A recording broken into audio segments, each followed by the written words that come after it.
Hello, everyone. My name is Ryan Cam. Welcome back to the road to Spider-Man Across the Spider-Verse. This is the series where I'm covering every Spider-Man film I've yet to cover in honor of Spider-Man Across the Spider-Verse coming very soon, and it's looking so good. But I've officially finished up my reviews of the Raimi trilogy. Those reviews will be linked in the eye in the right-hand corner. Go give those a watch if you are so inclined. But for right now, it's time to leave Raimi and enter the realm of the web Spider-Man films. The Amazing Spider-Man and The Amazing Spider-Man 2 released in 2012 and 2014 respectively. But I could not go alone. I had to find the biggest fan of these movies that I could find, and I found him.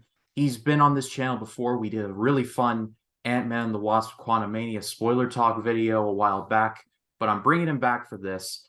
Ryan from Realspective. Ryan, how you doing?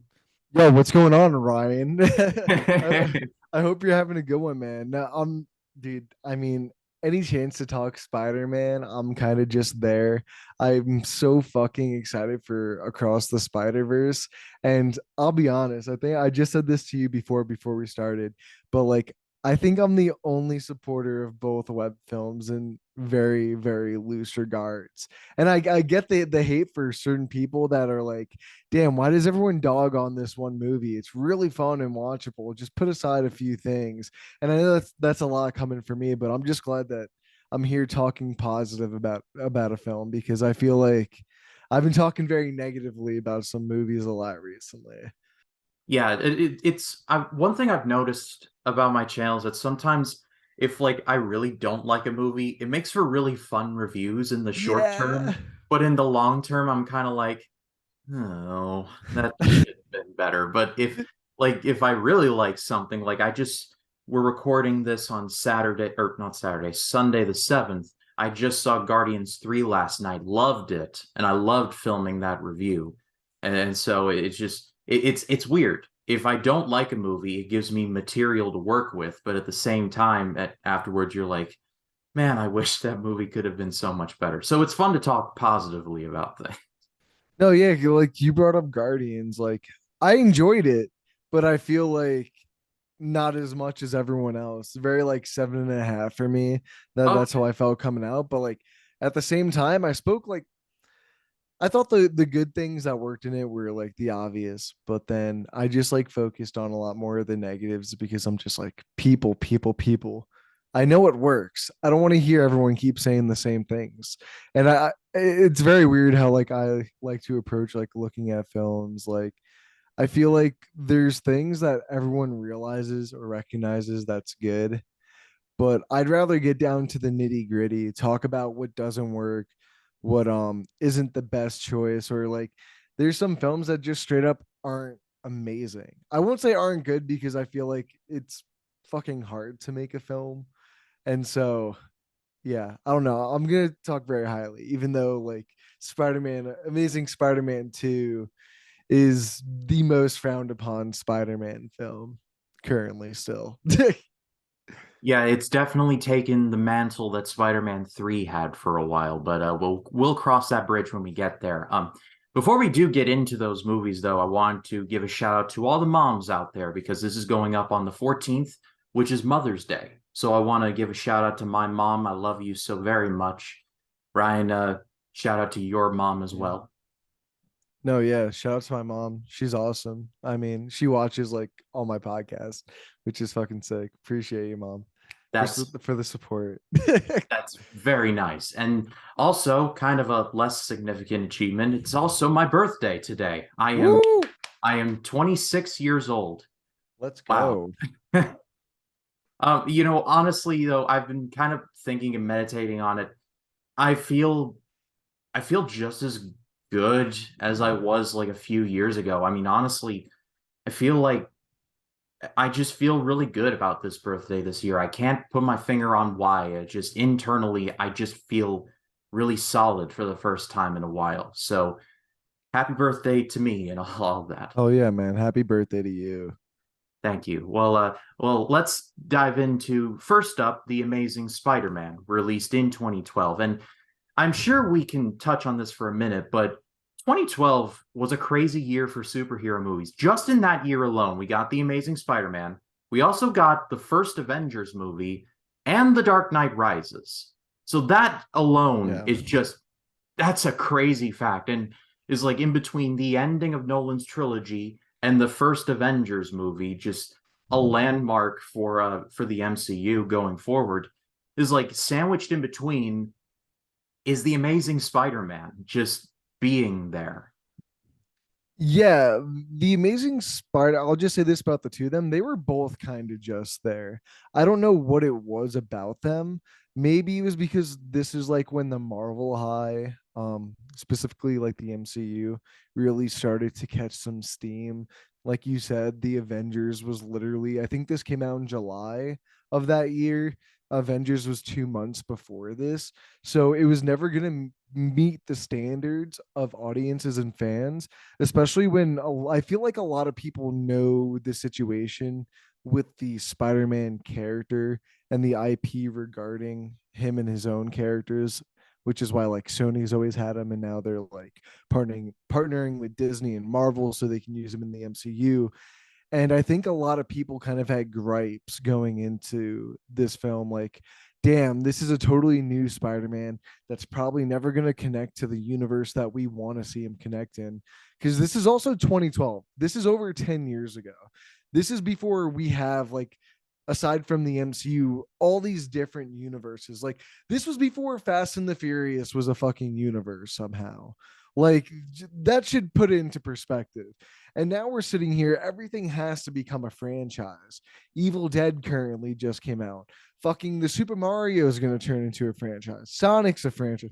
There's so many franchises. And at the time, no one, I feel, really expected this Spider-Man to work, which in hindsight now, it really didn't because of, I feel like, everything going against it with not just like Marvel films, but like you mentioned before, the Dark Knight trilogy capping off that year. Yeah, and to capitalize on your point about the release dates, The Amazing Spider-Man came out on July 3rd of 2012. Dark Knight Rises came out July 20th. That was a legendary month for superhero Yeah. movies, like coming out within literal weekends of each other. Dude, it's kind of crazy now looking back on it that Sony's just like, fuck it, we'll sandwich with this between two of the biggest films of that year for their own different reasons. You have The Dark Knight Rises capping off the Dark Knight trilogy, kind of like Nolan's grace to this character. And then you have a team up film that has been in the works for like 4 or 5 years at this point, right? Like there's so much conclusion in between these two films. And then you just throw Spider-Man right in the middle between Andrew Garfield, someone that no one really knew at the time, and then you throw in Mark Webb, who's only known for 500 Days of Summer. Like, dude, what the fuck? That's such a random pairing. And I'll say this here on this show. I always stand Andrew Garfield as Spider-Man. There's going to be a bunch of people coming out saying, no, I loved him since day one, and they only started loving him because of No Way Home. But no, that dude fit perfectly into this movie. And man, it's just crazy that it was over 10 years ago. Yeah, it really is. And we will be talking about the Garfield Spider-Man because despite my problems with especially Amazing Spider-Man 2, Garfield, number one, he got done dirty. That is the main takeaway. But number two, he was a more than worthy choice to don the mask. And like you brought up until that point, Mark Webb was only known for 500 Days of Summer. It was a very good movie. He was known for that and also for doing like music videos, like All American Rejects. He worked with Green Day. He worked with Weezer. So this is a director who wasn't really super well known outside of the indie crowd. And after this, he would go on to direct a movie called Gifted, which I really enjoyed, starring Chris Evans and McKenna Grace. So Mark Webb is not a hack. Like he's actually very good at what he does. And I think, again, problems with two aside, I think that I think that he did a very admirable job of trying to, because a lot of Amazing Spider-Man 2 was not his fault, and we'll cross that bridge when we get there, but he did a more than admirable job. I also gotta mention too, I think a lot of the pushback with this film was because it just plays it the safest it possibly can. But at the same time, I don't think that's a bad thing. A lot of people treat it as a bad thing, like especially when you look at Spider-Man 3 when you have three villains. Like I'll sit here and tell you guys, I think Spider-Man 3 is the worst Spider-Man film out of them all. Like, I mean, Amazing Spider-Man 2 isn't too far behind. It's the next one up. But I truly hate what happened for the same reasons with Spider-Man 2 or Amazing Spider-Man 2 is a lot of studio corporate interjection that didn't need to happen. And it's funny that both the films that had it the most are at the bottoms of everyone's list, ironically enough, I'd say. And I think that shows, but for what Mark Webb did, I think he did it spectacularly well. I mean, he introduced us to what I think is some of the best Spider-Maning stuff we've seen from the way he moves. I know people don't like his suit in this movie, but I dig it. I know people don't like the way they treat like his attitude. He's smart, but he's more like punk rock. He's like skater boy, I don't really give a shit type of attitude. When people are like they like Tom Holland's because he's much more reserved, much more giddy, nervous. He falls and tumbles over his words. But this one's he's a little bit more confident in himself in certain regards, and people say that's a bad thing too, but I don't think it's a character trait in Peter that necessarily is bad. I think it works for this Peter Parker and the world that Webb is trying to create. Ryan, I wanted to throw this at you because in my research, I found that there were a couple of directors outside of Webb who were considered for this.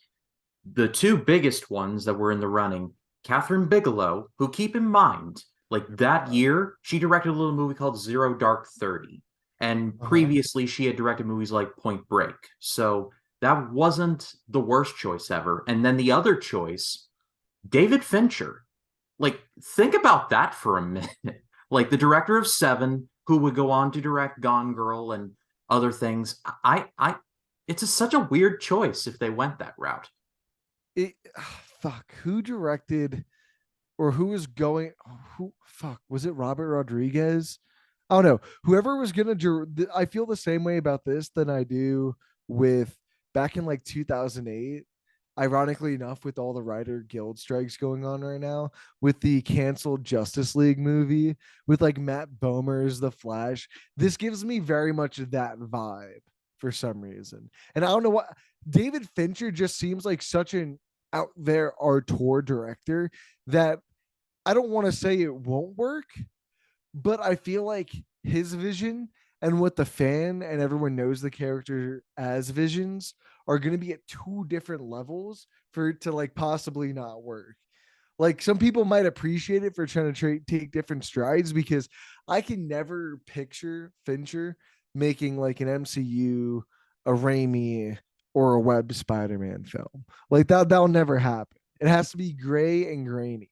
Like Yeah, Fincher directs very, like you said, grainy, gritty, very dark movies. Like if you watch, like rewatch Seven or rewatch like Zodiac if you want, like in like a refresher on that. Like he makes very sad, thought-provoking movies, and this is definitely The Amazing Spider-Man is definitely darker than what Raimi was going for, but at the same time, it's like it's like an oil and water situation. You couldn't really go for something like that. So I think between the three, I think Mark Webb was the smartest option.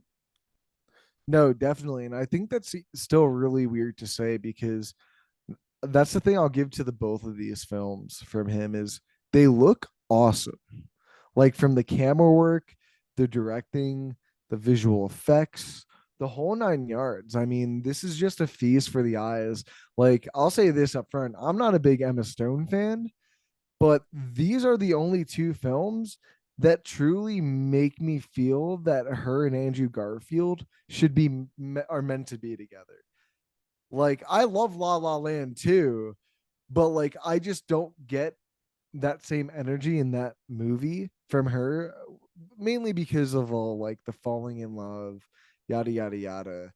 And yeah, dude, her and Peter's relationship in this film, I'm just like, damn, bro, it's just so adorable. Like I don't use that word very often, and I don't mean it in hyperbole, but it's just really adorable to like watch it. This is like, damn, I think Webb did a really interesting job with the way he wanted to approach at least like Peter Parker in this film. Because like when you see the way he approaches the relationship between Peter and Gwen, you very much get that essence of comic book Peter, the Peter that everyone loves.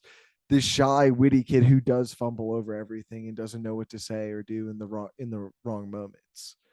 But then every time he's outside of Gwen, he's kind of like this super skater bad boy.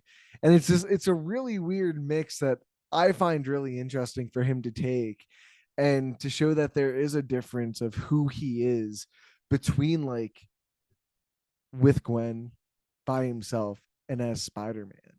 I I think it's just a little bit deeper than some people take it out or make it out to be. There's a part of me that really appreciates because in the Raimi trilogy, the Peter MJ relationship is very much like almost there but not quite, and almost there and not quite. Literally, like within like the first half an hour of the movie, Peter and Gwen are officially a thing. So I do appreciate that Mark Webb was like, we're just going to throw them together and make them an item because why not? Dude, literally Mary Jane in those first three films are unbearable to me. Each film she gets worse. I by the third film, I'm just like, damn, why can't they just have Gwen Stacy at her at this point? Because I did not give a shit about what happened to her. She was so, like, I don't want to dumb it down to just being annoying, but she was so annoying. She gaslit Peter to an ultimate extent for no fucking reason.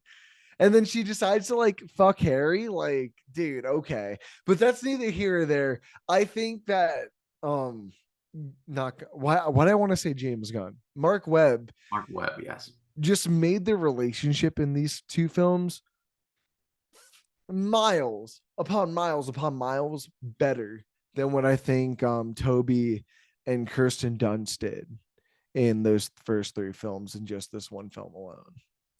One of my favorite scenes in this movie is after Peter fights the lizard for the first time in the sewer. You know the Yeah. scene I'm talking about, right? Yeah. When Peter goes to I almost said MJ, crap. Goes to Gwen's place and they have that very nice moment where she like how like takes care of like his wounds and all of that. There's a great moment where she talks about how her father every day puts on a badge, straps a gun to his hip, and she has no idea if he's going to come back. And it is like, that's actually kind of deep in the reasoning for him being Peter pronouns to not fight the lizard. So it's a very tender moment that I did appreciate. If we're talking about tender moments, I think like my favorite at least is when he reveals himself to her. Like the entire scene is just like, holy shit, are you guys even acting? Like I genuinely felt like my dude took out his webs and brought her over and someone was just accidentally filming them. That's how the moment felt. And it's one of those moments where you're sitting there and like, holy shit, dude. How are you making me care this much about these two characters? And they don't have too many scenes together up until like when they like start getting into their thing. Like they have like two scenes together in the school, and then next thing you know, they're like dating or they're in this relationship. Or it's like one scene in the school and then they have a dinner together or whatever. And it's just like, damn, bro, it took them three scenes to make me care way more about what happens to the two of them together than it did in any of the uh Raimi films, which I find baffling because I think it just shows how well the acting is, the chemistry in the actors is, and the setting for what's going to happen. So, like the directing and all that. Another favorite scene of mine is after, like, directly after Uncle Ben's death. Peter goes to school, he's at his locker, and Flash Thompson comes around, and you're like, oh crap, here we go again. But then, Yeah. like, Peter just like grabs him and shoves him against the locker, and Flash is like, I'm sorry about your uncle. And it is like, oh yeah. And then Peter walks away, and then Gwen walks up and like gives him a hug, and it's a very nice moment, but Peter's just he's got way too much on his mind and he like walks away. It's a heartbreaking scene. It really is. And I think that's what like Webb brings to this movie that I think works so well, that I think that the MCU and the Raimi films haven't brought, was like this very human element. Like everything in this film is very real. What happens to Peter is very real. Like you don't have Flash Thompson coming up to Peter and cracking a joke about him having a small dick or something. He is a real person in that moment. He is trying to sympathize and try to get over because he realizes what happened to his uncle was awful. I mean, even the ending is truly heartbreaking. Not when Stacy dies, but the commitment that Peter makes to him, that you need to protect my daughter by staying out of her life. And you have those few scenes at the end watching him watch them at the funeral from afar where he's trying to respect both sides of the party, respect that Captain Stacy gave his life for Peter and everyone in New York City and being there to respect him, but also keeping his distance because he wants to respect the other part where he wants to keep Gwen safe. And the worst part is he can't even get mad at Stacy for making him promise this, because I think you see a lot more in this in the second one. I'll get a little bit more into that in the second one about how I feel with the ending of how this connects to the beginning of that. But it just feels very real. These are very real things that if anyone in your like late teens, early to mid 20s, you feel very much. These are very real moments in your life where you know you have to take a step back and just not be there for the person that you want to care about. I don't know. When I watched this, it just felt very authentic, very connective in a way that the other two franchises haven't. The scene after the funeral, that's another heartbreaking one where Gwen like sees Peter at his house and she like turns Yeah. around and is like, You made you promise, didn't he? like you're rooting for these people so much, but it's like Peter wants to do the noble thing. So it's very much, it's not like one or the other. It's very nuanced. And as I've gotten older, I've recognized that that is it's a very severely underrated part of this movie. And it's talked about, but I don't think it's talked about enough. I guess that's my point. I mean, if we're just keep it on this bandwagon of talking about amazing scenes towards the end, I mean, the scene when he comes home to Aunt May after everything, he's just sitting in front of the door, waiting for her to open it, so disheveled, and just falls into her because he literally lost almost everything. He must like lost the city for one. He lost Captain Stacy, and in losing Captain Stacy, he lost Gwen. All at the same time of losing Uncle Ben maybe a few weeks ago. And I don't know. I just think it's beautiful the way that he um interprets the real human emotion in a world where being human isn't really cool. So I give him a lot of applause. And I think this is where like the 500 Days of Summer really comes in. They very much shines in this movie from him. Yeah, and Peter brings home the eggs because that's a bit of a replay of an earlier scene where Aunt May asks Peter to get some eggs from the market, and he's like, "We got the eggs. I'll go get them now." And it's just great stuff there, like really well acted. And then it's a full circle moment of when Peter finally comes back and he got the eggs. So that was a very nice plant and payoff in the middle, Yeah. and then finally there at the end. So an aspect of the story to this film that I think people like mock on for some reason is the revenge aspect of this movie and what it means to be vengeful when you have these abilities. In the Raimi one, you don't really get much. He tracks him down for 10 minutes and then like spooks him and actually makes him trip out of a window. And then after that, it's set in stone until you get to the third one where they just kind of retcon and shoehorn a bunch of random shit into there. But with this, like Webb gives Peter time to learn what it means to have great power.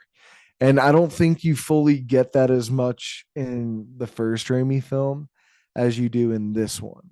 Like it's an actual character progression of him learning that his powers need to be used for not revenge because you're being a whiny teenager, but overcoming the odds of your own personal injuries, whether they're external or internal, to overcome that and like push your feelings aside to do the right thing. And you never get a conclusion to Uncle Ben's killer. You don't.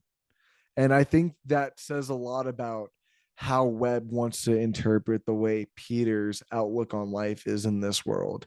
Because Peter in the Raimi films, he can like push them aside very easily because now the dude's dead. He has that fulfillment of knowing this person can't do what he did to his grandfather anymore, or his uncle, sorry.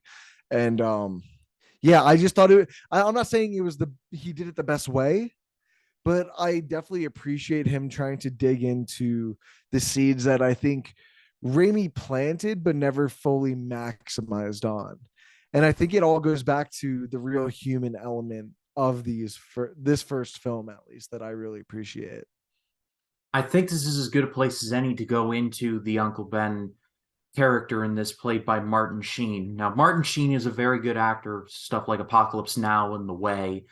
I personally prefer the Cliff Robertson version of Uncle Ben, but I think that Martin Sheen has more than a fair share of good moments here. I love how Peter's late and he basically rides him for it, and it's like, oh, don't answer that. I just want to make sure that phone is working. And I'm like, wow, that's kind of harsh, but you see where he's coming from. Yeah. I really like the performance overall. It's a personal thing. I think the Cliff Robertson one I personally prefer, but that's just me. And I also really enjoyed Sally Field as Aunt May. I think she was very good as well. No, yeah, I think you touched on a really good point too that I think a lot of people talk about is like the versions of Uncle Ben. Cliff in the first one is a very warm version, almost like he kind of almost surpasses the uncle feeling, goes into that warm grandparent, I feel. And I think that's why a lot of people grab on and latch to that character a little bit more. With this one, he's a little bit younger with Martin Sheen. And he's very in your face. He tells you how it is because he wants you to learn from those life experiences. So I think it's two sides of the same coin in I think it comes to how you were raised. Like I like the warm feeling of an Uncle Ben and how he makes you feel. But at the same time, I've been raised in a family where it's very much like the Amazing Spider-Man Uncle Ben, where it's just like they have to be slick and a bit of a smartass for you to kind of comprehend it and get it, instead of just kind of going back and forth and nagging and letting your emotions get the best of both parties. So I think that's what it really comes down to. But I think either one's perfectly valid, honestly. Yeah, I definitely agree. I think in the few like scenes that we do have, because of course Uncle Ben does in fact die, that's a pretty much given. I think you couldn't really have gone a better choice for this role in this universe than Martin Sheen. I think he did a really good job. And I think that I think we can take from that and go into talking about the lizard. Um, I'm really not sure how I feel about, because Rice Ifans I think is a very good actor, but I'm not entirely sure how I feel about like the lizard and his plan. I feel like there could have been room to do something a little different. I like the idea presented of him. There's actually a deleted scene where he has a son and then is Yeah. completely like erased, so it's never capitalized on or never referenced until like years later. Yeah. But the whole thing with the lizard trying to cure himself and give him like his new arm, and that whole thing with Irfan Khan and the whole your funding's gonna be cut and that whole thing. I don't know. I feel like I'm of two places on it. What did you think? Yeah, I'm with you. I think there's a lot to like about his character and his story, or how he incorporates into the larger aspect of it all. But then there's also stuff that just doesn't work as well. I don't know. It's a weird mix and match for me because I think they start with a really good foundation for him being like this new father figure or mentor type role for Peter. But then I think they kind of rush it, which kind of brings the ending not to hit as hard as I think it needs to, but I think it hits as hard as it does because you got two really good actors working off each other. And that's where I think the discrepancy is if you just allow them to be more of a mentor mentee relationship a little bit longer instead of kind of just turning him bad really fast. I think this would have hit a lot better for a lot more people. I will say though, I thought about this a lot recently. This film, The Lizard or Dr. Connors, has one of the best non-Spider-Man images across the franchise, in my opinion. And it's the one where he tries to mirror his hand. And I don't know, watching that is just like so beautiful. And I think the cinematography in that one moment's great, showing how you have the opportunity to rebuild the one thing that you lost. But yet again, I think they kind of just rush it. They start with really good foundations, but then they're like, oh shit, this is an hour and 50 minutes long. We have to start getting to this moment. And I think about it. This is 2012. This isn't 2023 where the audience is so much used to 2.5, 3 hour films coming out regularly. Like, dude, fucking Guardians was 240. Beau is Afraid was 3 hours. John Wick was 3 hours. Scream 6 was like 2 hours and 10 minutes. So I think we're in a very much different time now where back then they were afraid to kind of push it past 2 hours and prevented them from extending pivotal scenes that I think needed to happen to make all of the relationships with Dr. Connors hit more. I don't know if you agree. No, I totally see that. This example came into my head. The Spider-Man PS4 game, or I guess Spider-Man PS5, the video game that we got in 2018 from Yeah. Insomniac. The relationship between Peter and Doc Ock is so good and so well handled. You were talking about mentor mentee. That's handled so well. And then when you get to the Sinister Six, and trust me, we're gonna get to that. Don't you all worry. We're getting there.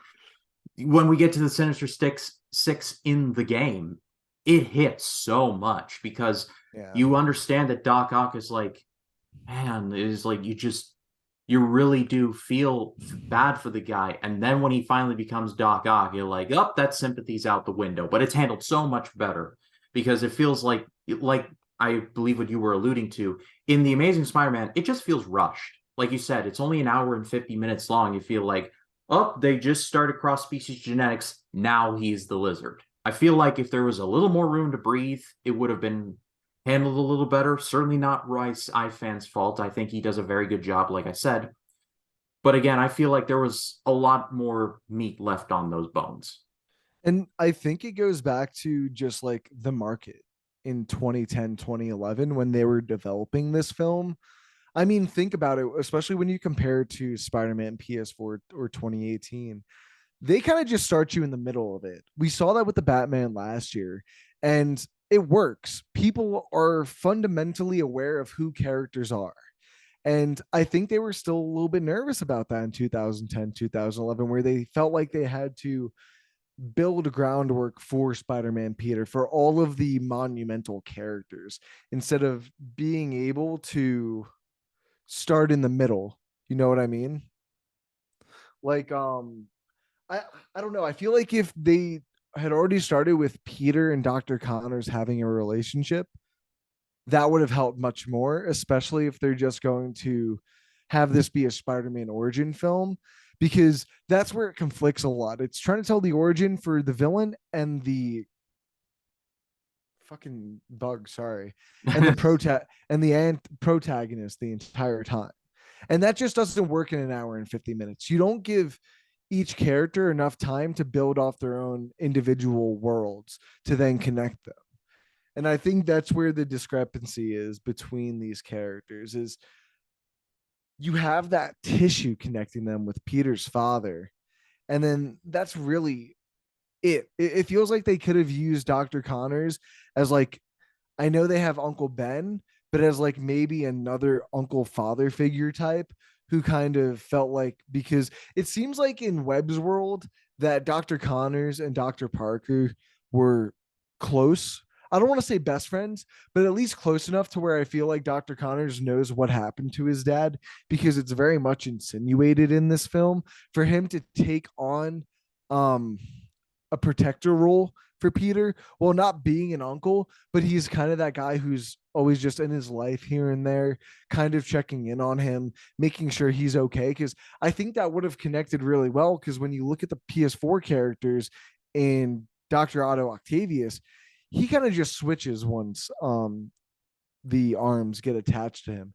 And that's relatively what they do with the lizard in this. So then that's why it makes no sense. It's like you guys are building all this just for him to turn evil really fast and then never really go back to this without building any more relationship outside of a few scenes that are really good scenes, but aren't enough to make me care about their relationship by the end of the film. Yes, I definitely agree with you on that. I think this is a good point where we could go on to Amazing Spider-Man 2 unless you want to bring something else up.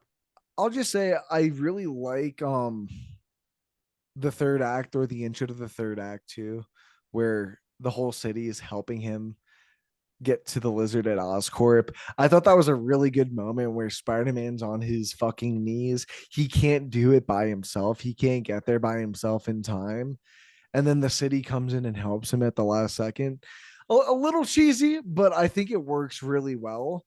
And yeah, I just love that scene. It's a really great Spider-Man scene and what it means between the relationship in Spider-Man and like New York. And I think that's why when you look at like Spider-Man Far From Home, people do get really angry when Spider-Man's not in New York, because I feel like they're so synonymous within their own relationships. And I think this film, and I'll even say the second film, represent that well. Yeah, I certainly agree with you on that. I think on my scale, I'd give it a great rating. Certainly not perfect. I think I prefer Spider-Man 1 and 2 and Raimi over this. But that being said, I've heard some pretty harsh reviews of this one. And Yeah. really, I don't understand why. The movie's not perfect by any means, but I feel like this was a different flavor for Spider-Man and what they were trying to do and trying to go for. And I appreciated that. And I think it mostly works. And so I think, well, any good momentum that was here was promptly derailed 2 years later with The Amazing Spider-Man 2. Oh boy.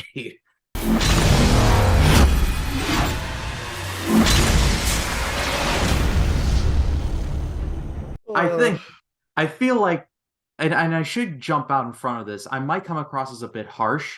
This is by no means like the worst superhero movie I've ever seen. I mean, not in a universe where like Batman and Robin and Jonah Hex and like and Fant Four Stick came out a year after this, like also exist. I feel like this was just a hot mess. I feel like there was quality, and I feel like there was genuinely like, okay, this is actually a good idea. But what I feel like the criticism of Spider-Man 3 is, which I sort of agree with, there's too much going on, is magnified by 1,000 in Amazing Spider-Man 2. There is so much going on in this movie that I feel like the movie almost buckles under its own weight and just completely collapses. dude, I couldn't agree with you more. And that's the shitty part is I think this movie is really fun. I'm never bored when I watch this movie, because I feel like in the editing room when Mark Webb sat down, he's like, dude, this is such a pile of shit. How can I make this fun? I think he did. I think the action scenes are really vibrant and fun, like exhilarating. I think they're really fun. I think I mentioned this about Spider-Man, Amazing Spider-Man 1, but I think what Mark Webb does in this film when it comes to the Spider Manning of it all, like swinging through the cities, how he like does all of his actions, how he fights back, is just turned up times two. I think this is like some of the best Spider Manning we've seen in most of the Spider-Man films, along with a really crispy fucking suit. I really love the suit in this movie. I'm not gonna lie, it is a very nice design with the big eyes. Like I love the design of that. I really do. And honestly, this is kind of a movie where it's like, where do we even start? But I've got I've got a good place to start because you go. as I mentioned before, the thing that kind of like outside of like all the behind the scenes stuff and cutting, the thing that really bothers me is the distinct difference between the ending of the first movie and where this movie picks up. It feels like they totally forgot about everything that happened. They acknowledge it, but then you're like, damn, bro. So you're making Peter just this ignorant, kind of egotistical dude who doesn't want to listen to Captain Stacy because he realizes that's better for Gwen, which is ultimately the reason why she dies, which just makes Peter look like more of an asshole to me, just because you want to like smash, bro. Like, really? Like, come on. I feel like this movie just like took away a lot of the weight from the ending and the true like character development, because I feel like Peter really took 3 steps forward in the first one and then 2 steps back in the beginning of this. And then it's just a small, steady incline from here.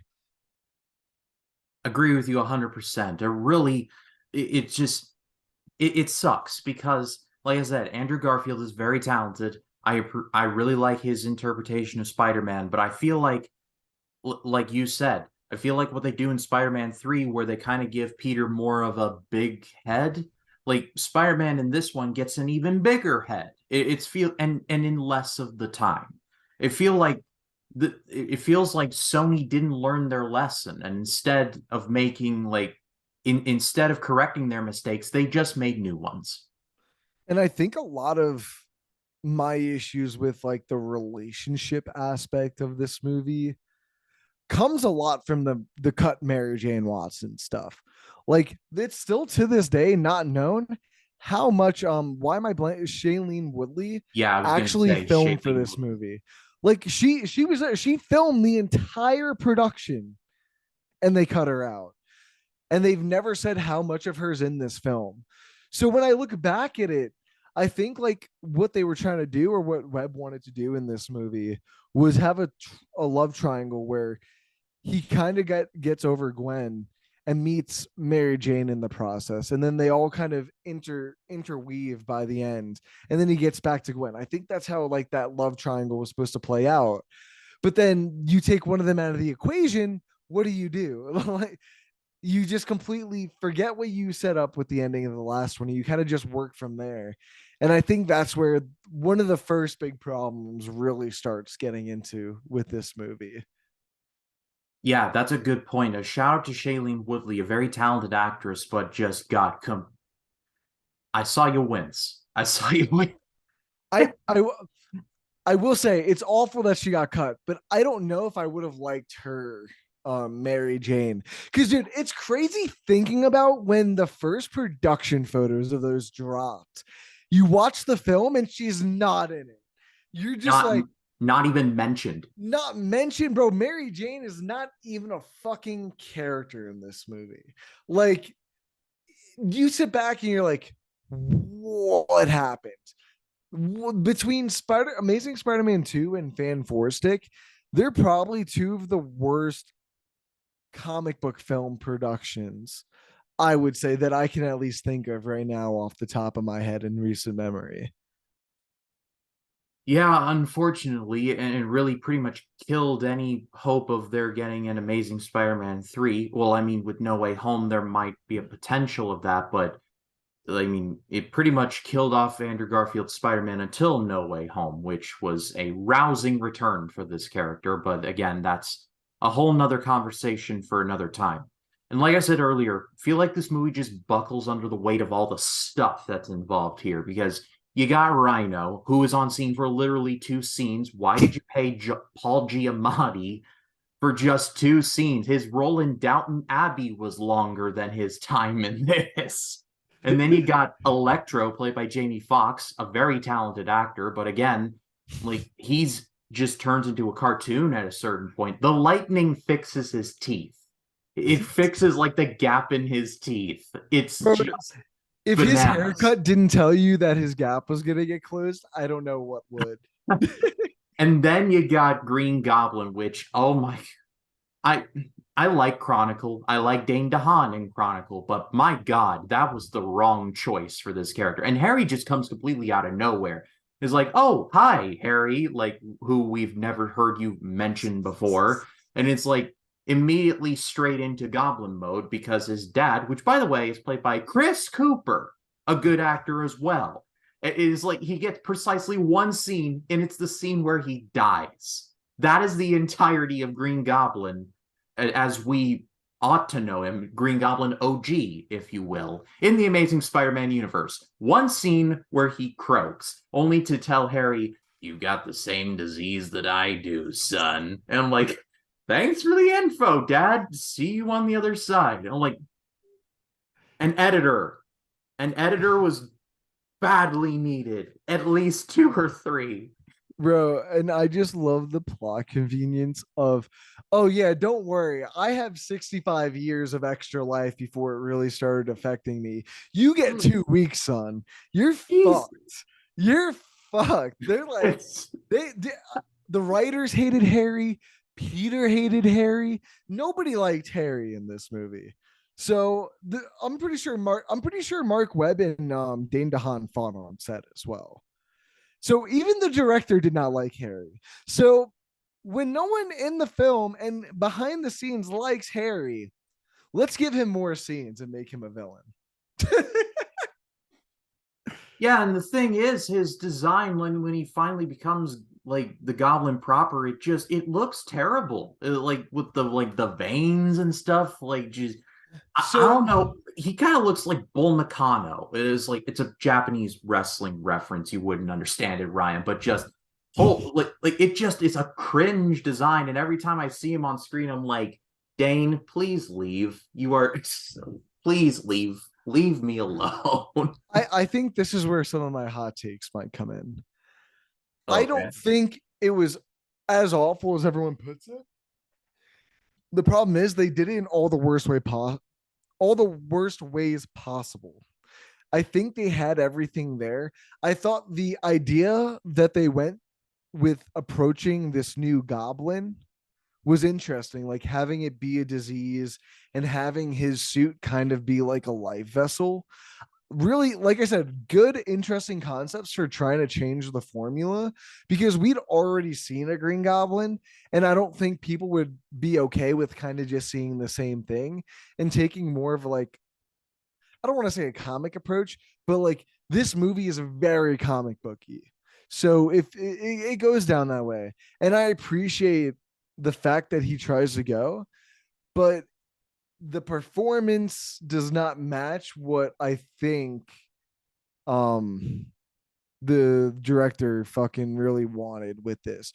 Because by the end, I'm like, wow, okay, this could be really menacing and kind of scary. Because I think the way that Webb wanted to approach this new or hobgoblin, whichever goblin it is, he wanted him to be intimidating. I like the nasty, grueling idea of him, but like I said, there was like kind of a mismatch somewhere. Was it in the casting? Was it in the direction? I don't know. Was it in the full design of the goblin? Because like you said, he gets like a fucking mohawk. I'm like, dude, are you gonna start pulling out a guitar and start playing Metallica? Like, come on. And then it's just like, damn, bro, you give my guy no build up, and then you have him kill Gwen Stacy just for an iconic moment. Oh, and let's not forget that this movie sets up the Sinister Six. Welcome, Mr. Fierce. Who's our first volunteer? Alexis Sitsevich, currently serving a life sentence.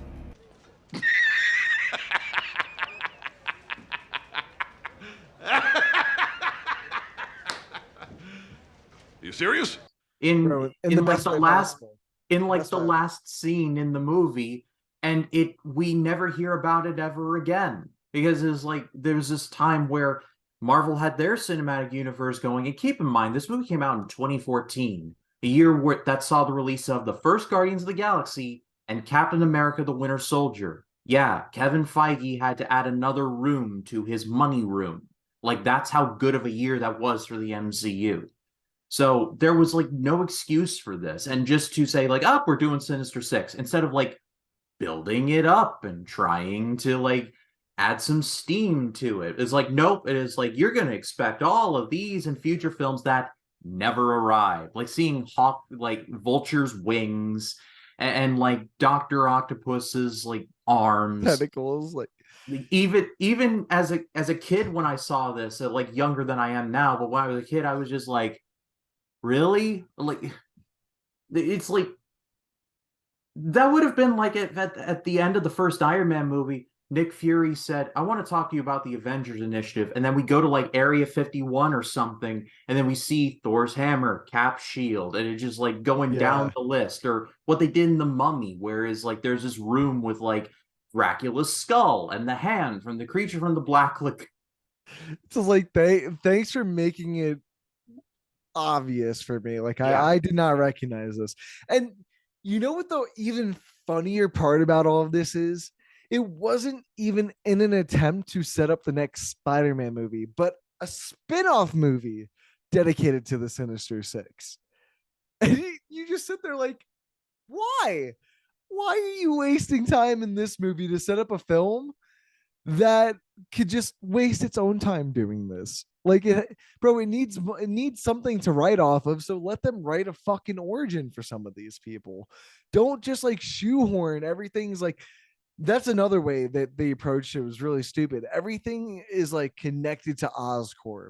Everything's like this big mechanical machine. Nothing's like real outside of the Lizard. The Rhino's a big metallic shield. Doc Ock's big in metal. Hobgoblin's big in metal.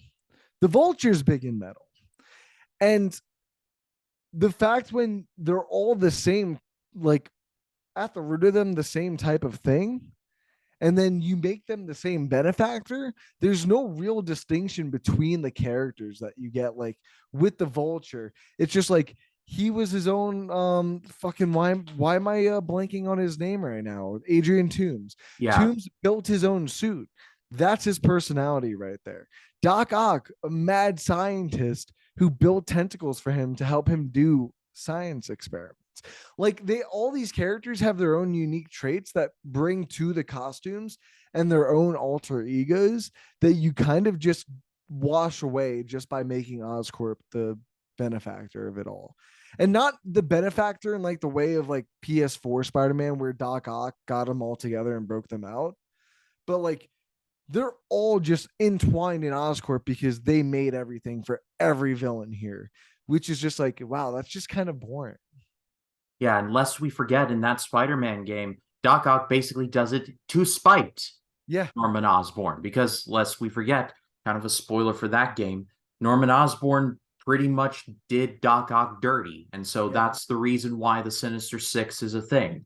Basically, he formed this super team to take out Norman Osborn because he's the political trying to do this thing in politics and all of that. So it is a clear motivation for why Doc Ock wanted to do this. Here, you could just smell the corporate shilling, or not the corporate shilling, but like just the 5-point presentation just reeking off of that scene. You can feel every scene a producer coming in and be like, point to that because that's going to be important in the future, or say this line like this because this character might die. Like there's so many like producer, like so many interference corporation things in this where it doesn't feel like it has its own identity. And that's the thing that I feel like a lot of people come to when they think about this movie is it has no identity. It kind of just feels like a corporation. That's what this movie is. It's just here to make money. They're like, here, let's throw in some cool scenes. I'll give like Spider-Man fans the biggest boner in the world. Like, dude, I can't tell you how much I laughed when Paul Giamatti came out in the end and was like, I am the Rhino. And I'm like, dude, what are you doing? Like, why? And then he gets pantsed in the beginning of the middle movie. Like, what? What are we? There is What are you no guys trying to way. do? There is no way that I could take the character seriously when that scene happened. Dude, Like no.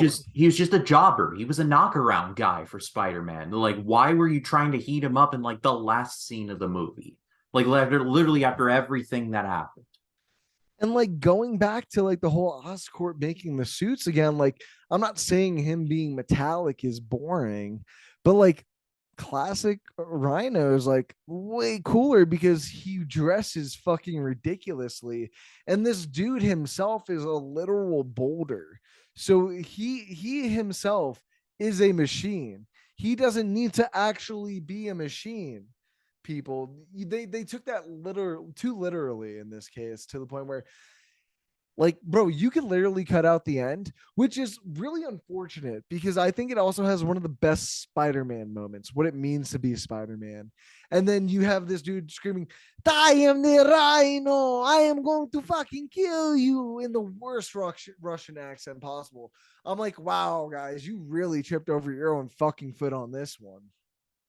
For real. And I think this is as good a place as any to discuss the much publicized deleted scene that came out afterwards, because it's heavily implied that like Peter Parker's like dad was like a spy or something or other. When Anyway, I saw that, I lost my shit. Anyway, the Parkers die in a plane crash at the beginning of the film, and the scene was deleted, but Peter Parker's at Gwen Stacy's gravesite paying his respects, and then a figure comes up, and it is Peter Parker's dad, seemingly from beyond the grave, who survived a plane crash, because this movie looks at logic and says, no, you shut up. Keep you safe. I don't. What? Say it! Say what you want to say! What do you want to say? Where you been? So let me just say, to be fair, it is a very good scene.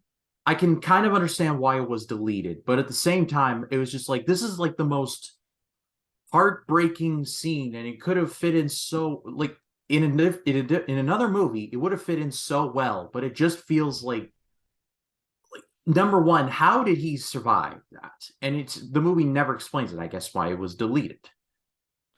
Dude, I'm telling you, this is the post-credit scene that would have saved the movie. It's right there. Like, no, so I feel like that's another thing that a lot of people slack on these two movies for, that we didn't like really mention too much about in the first one.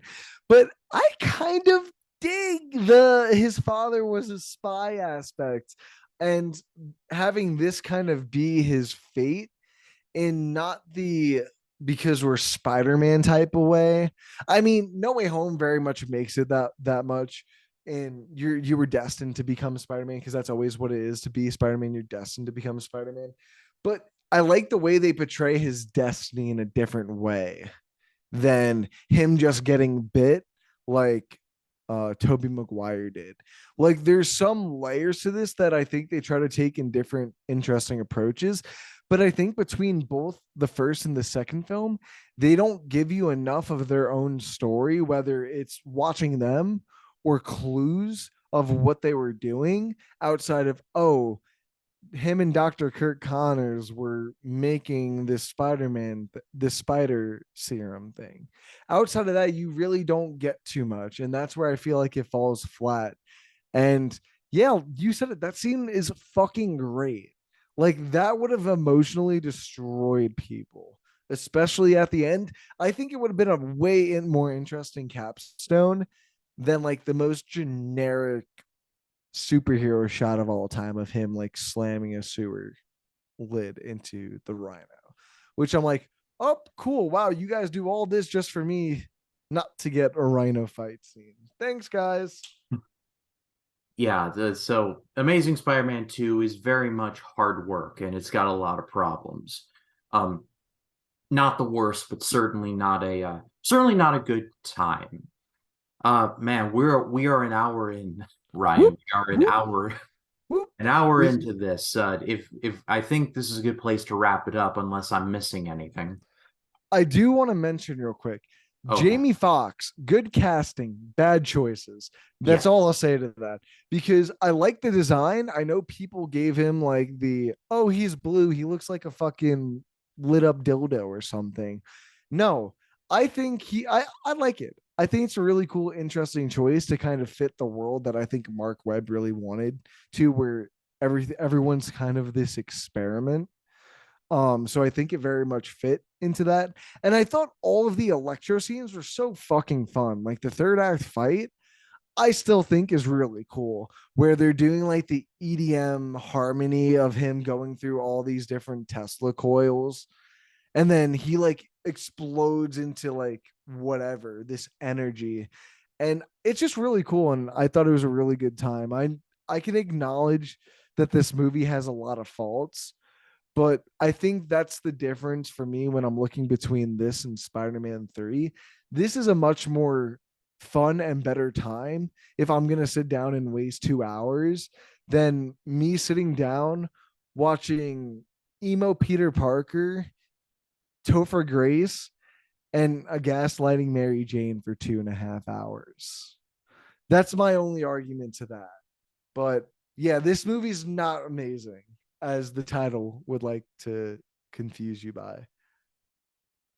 And that last scene in the power plant, though, that was a very entertaining scene. And of course, the Gwen's death is legit, because I remember seeing it for the first time.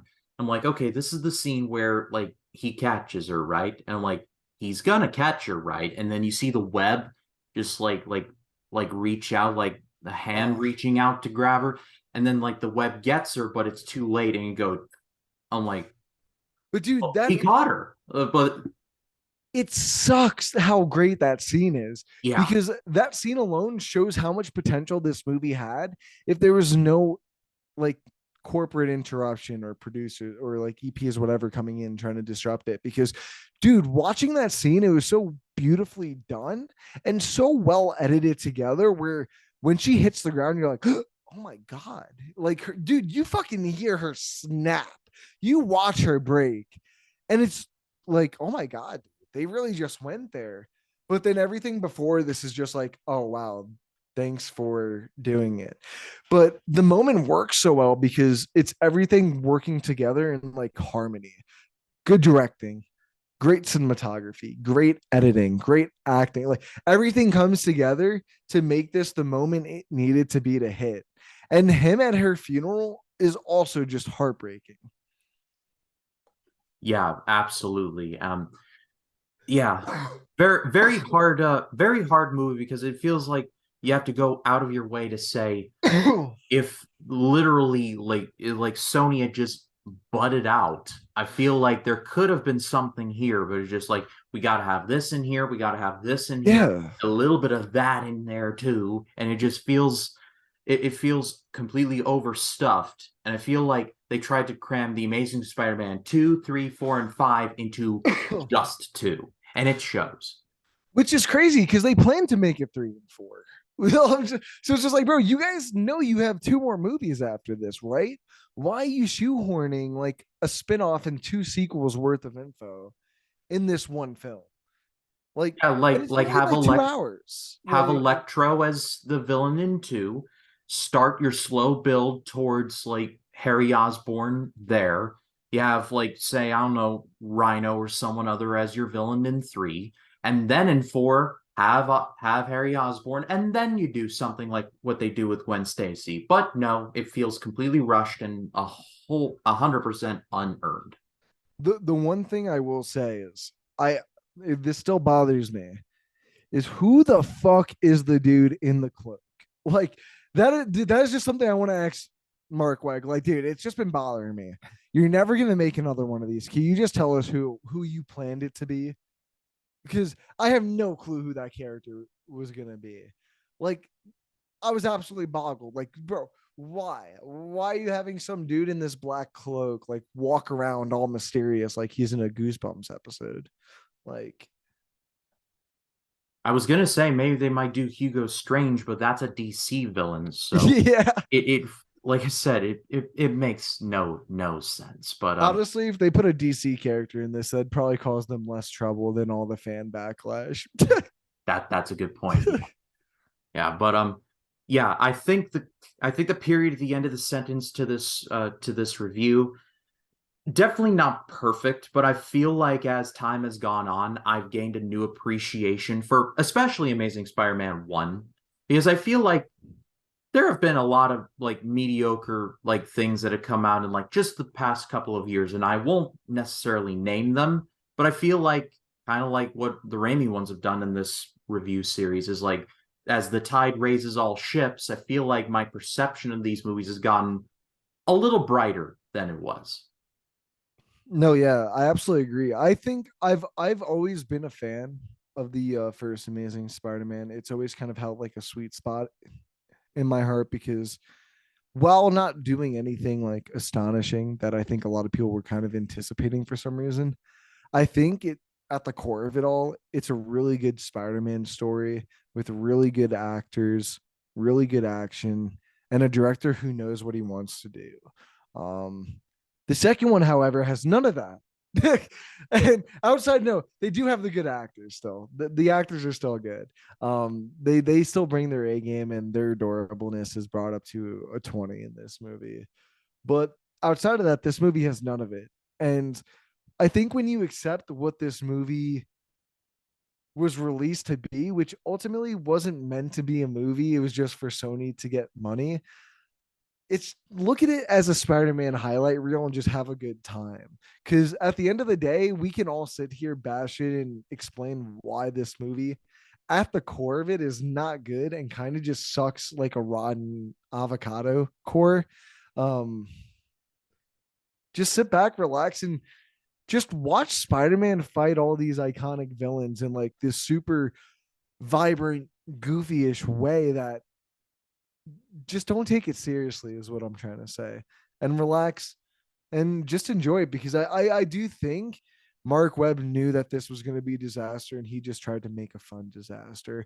And ultimately that's what I think it is. Yeah, absolutely. Well, what are you all's thoughts on the Amazing Spider-Man and Amazing Spider-Man 2? Let us know in the comments. Love to read what you have to say. Ryan, it's a privilege to have you on once again. I really had a great time with this discussion. Are you working on anything with your channel or short films or otherwise? No, yeah, thank you so much for having me on, Ryan. I fucking dude, you know I love talking about comic book stuff, and then I love talking about Spider-Man stuff, especially coming on and defending these two movies. What a blast. Honestly, I've been busy the past few like months now, just doing a bunch of short films. I have a short doc and a short film premiering this week at a film festival, so that's exciting. And then because of all that, I put my podcast on hold just because I got way too busy. But I do plan on bringing it back. And what is this coming out 14th? So it'll probably be out either a few days before this, a few days after this. But I plan for around the 14th sometime to do a Guardians review with Amanda AMX Reviews. So that should be fun. And yeah, guys, just check it out on Realspective and check out my not my dude. Why am I promoting Instagram? Check out my Twitter, just Ryan again, or Realspective, because I just post nothing but hot takes. Yeah, that'll be linked in the description. Go give them a follow and a subscribe to the channel there. Congratulations on the films premiering at the festivals. If I do see it, I will give you a shout out there. But as for this channel goes, like I said, if you liked the video, please leave a like and subscribe. Click the bell to allow notifications so when a new video drops. And then next week, it will be the final destination of the road to Spider-Man Across the Spider-Verse. I'll be re-reviewing Spider-Man Into the Spider-Verse from 2018, and I will be joined by Mike Thomas from the Novice Cinephile, so stay tuned for that. But for now, thank you all so much for watching. For Ryan, my name is Ryan Cam. We'll see you in the next one. You take care.